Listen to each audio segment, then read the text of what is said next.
capisce che vuole fare nella vita quella cosa perché quella cosa le arriva addosso. L'impostarsi è proprio la rovina del proprio percorso. O sei un talento incredibile e allora in qualche modo vieni fuori perché qualcuno vorrà usarti per guadagnare da questo talento, dipenderà relativamente da te e riuscirci, da quanto sei convinto di te stesso, da quelle che sono le tue reali capacità, dall'ambiente in cui sei nato, dalle possibilità che ti dà l'ambiente in cui sei nato, dai contratti, dai contatti.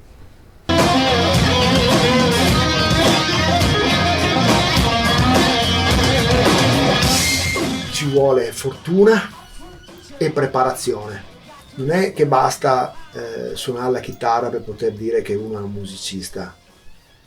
Allora, io poi comunque non mi definisco musicista come ti spiegavo prima, perché musicista è uno che vive facendo il proprio mestiere. Io faccio musica, faccio dei concerti, però non vivo di questo. Comunque c'è un impegno, quindi il hobby è uno che fa per svago, io non lo faccio proprio per svago. Lo faccio ormai da 14 anni e in secondo luogo è meraviglioso, insomma, di quello stiamo parlando. Avere la possibilità di suonare quanto si vuole è meraviglioso. Sei un tipo strano, non capisci niente. I love you, baby. Il ritorno a suonare, il ritorno a fare musica con i miei amici così è stata proprio una terapia vitale. Il volercela fare non lo vedo come una colpa. Anzi, per me il volercela fare con la musica è sempre stato un discorso molto legato al mio vissuto e quindi cercare nella musica il riscatto. Per me è sempre stata questa cosa qua.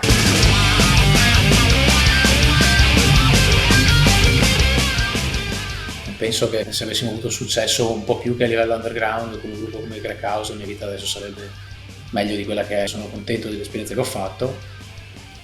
Avevo una soddisfazione totale se vedevo una persona muoversi con le mie canzoni, la guardavo negli occhi e mi rispondeva.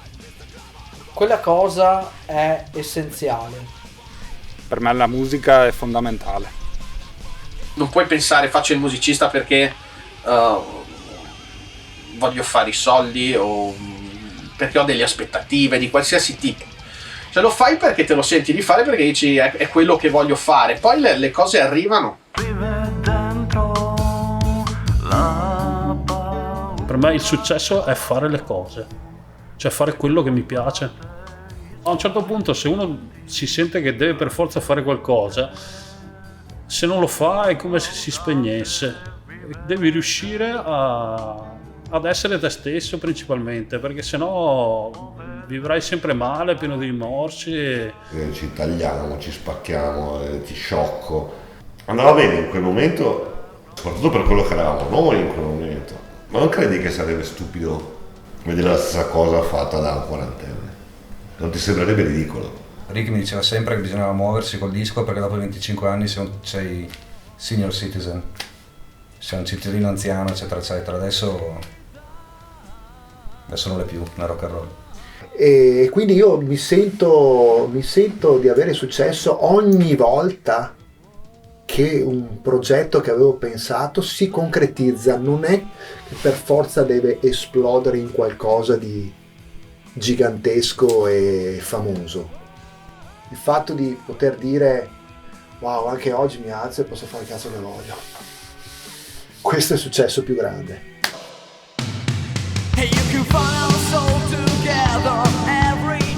In realtà il successo secondo me è proprio riuscire a vivere la propria vita nel modo in cui si vuole viverla, cioè seguendo i propri sogni, riuscendo a realizzare i propri sogni e riuscendo a fare quello che si vuole fondamentalmente, perché quella è la cosa più importante. La cosa più importante è riuscire a vivere facendo, a prescindere da cosa sia, quello che ti fa stare bene.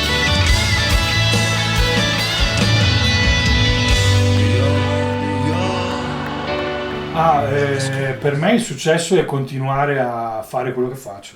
Cioè, mi sembra già un privilegio non da poco, ecco.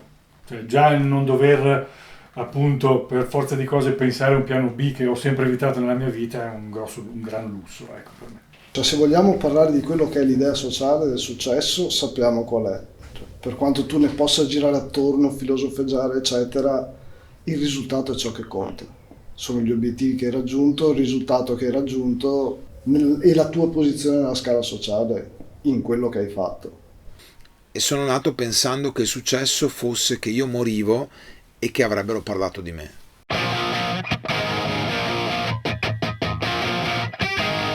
A oggi per me il successo è arrivare il giorno del mio funerale e che la gente dica è una brava persona. È uscire a cena con le persone, stare bene seduto a tavola con loro. Parlare così tranquillamente senza avere un'ansia. Dietro un'ansia di cazzo che cosa stanno aspettando da me, cazzo cosa vuoi che dica, cazzo devo fare la rockstar perché fa figo, ma dire semplicemente cioè, io sono così. Voglio tornare a casa, mamma. I sogni nel cassetto più vai avanti e più diminuiscono, si dice, invece nel mio caso no, e riuscire ad arrivare al cuore di più persone possibili. Però devo dirti la verità, a parte la musica ho anche sogni legati alla fotografia, cioè libri fotografici che sto preparando, che voglio finire di fare, mostre che vorrei fare, cioè ho sempre delle cose in ballo, insomma. Sempre cose che non interessano a nessuno comunque, perché ho talento.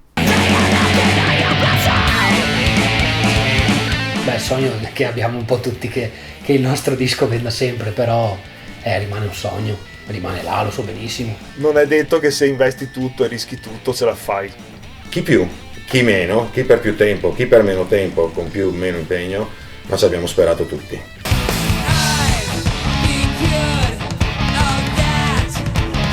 Ma nel libro Anna dei capelli rossi alla fine dice: la mia vita è un cassetto di sogni spezzati. Non ho modo di sognare, però ho modo di progettare cose che voglio fare in futuro. Ho preso delle scottature in passato, quindi preferisco stare coi piedi per terra. Se non è andata, non doveva andare, insomma, è inutile che sei sempre lì, ti impegni, ma non ne serve.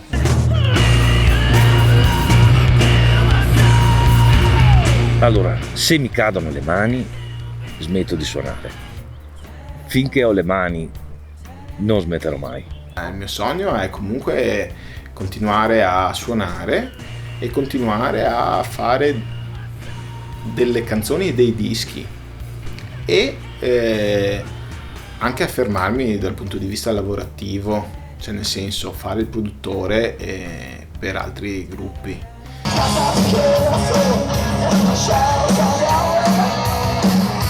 Eccola qui la DeLorean, il mio figlio.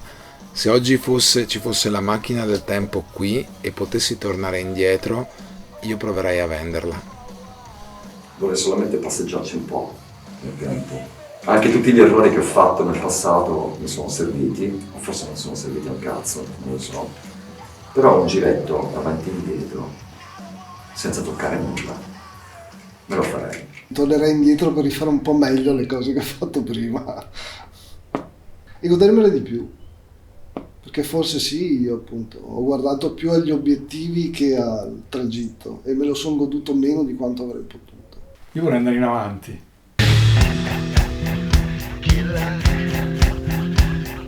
Mi piacerebbe tornare indietro magari 20 anni, però con la testa di adesso, hai capito?